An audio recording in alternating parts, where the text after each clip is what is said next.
एक राक्षस था, उसने एक बार शिव जी की घनघोर तपस्या की, शिव जी राजी हुए। उसने कहा, शिव जी ने कहा मांगो भाई, जो मांगोगे मिलेगा। और राक्षस ने कहा कि भगवान कुछ ऐसा करो कमाल कि मैं जिसके भी सिर पे हाथ रखूं वो जल के क्या हो जाए। शिव जी बोले भंडारी है, उनका तथास्तु। उसने कहा पक्का, मैं जिसके भी सिर पे हाथ रखूंगा जल के भस्म हो जाएगा। शिव जी ने कहा मैंने कहा है, तो पक्का हो जाएगा। शिव जी ने कहा पहले इस्तेमाल करो।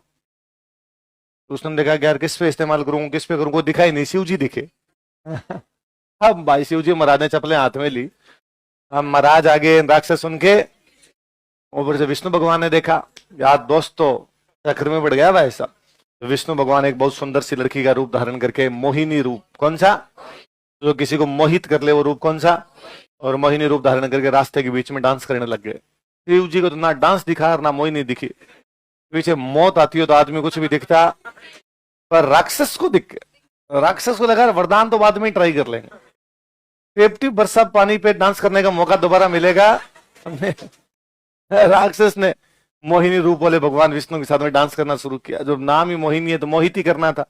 अब वो मोहित करते करते, अब भगवान विष्णु डांस करते करते बैठ जाए तो राक्षस बैठ जाए, खड़े हो तो खड़ा हो जाए, इधर हाथ करे इधर कर ले, इधर करे इधर, यूं करते करते भगवान विष्णु ने अपने सिर पे हाथ रखा, राक्षस ने अपने सिर पे हाथ रखा, जल के भस्म। वह असुर जो खुद ही भस्म हो गया। भीलों का ऐसा मानना है हमारा डांस उस कहानी से प्रेरित है, हमने तब से ये डांस शुरू कर रखा था। किसकी कहानी पर प्रेरित है? इसलिए आज भी जब मेंस में आंसर लिखो तब लिखना, आज भी कोई सरकार की ऐसी योजना, ऐसा कोई कार्य या किसी के द्वारा भी किया गया ऐसा कोई कार्य जिससे जनता को नुकसान पहुंचता हो, कहना ये भस्मासुरी योजना है। ऐसी योजना है। पर्यावरण संरक्षण का ऐसे लिखते हैं, लिखना मनुष्य लगातार कल कारखाने बढ़ाते जा रहा है, आधुनिकता के नाम पर पेड़ पौधे काटे जा रहा है, मनुष्य भस्मासुर होता जा रहा है। मनुष्य भस्मासुर का मतलब क्या है? खुद को नुकसान पहुंचाना क्या है भस्मासुर? तो किसी ऐसी चीज है जिससे खुद को नुकसान पहुंचता है उसको क्या लिख सकते हैं? भस्मासुर लिखा जा सकता है। आगे बात समझ में? राजस्थान में भील सबसे पुरानी जनजाति है। अब यदि भील सबसे पुराने तो उनका नाटक भी क्या हो गया सबसे पुराना? लिखो, राजस्थान का प्राचीनतम लोक नाट्य, oldest folk theatre of Rajasthan. Rajasthan का प्राचीनतम लोक नाट्य, oldest folk theatre of Rajasthan. Rajasthan का प्राचीनतम लोक नाट्य, oldest folk theatre of Rajasthan. ठीक है ना? किसी टाइम में अपने, इस टाइम में तो क्या अपने वेदों पुराणों में एक पर्वत का जिक्र है बार बार, सुमेरु। कौन से पर्वत का?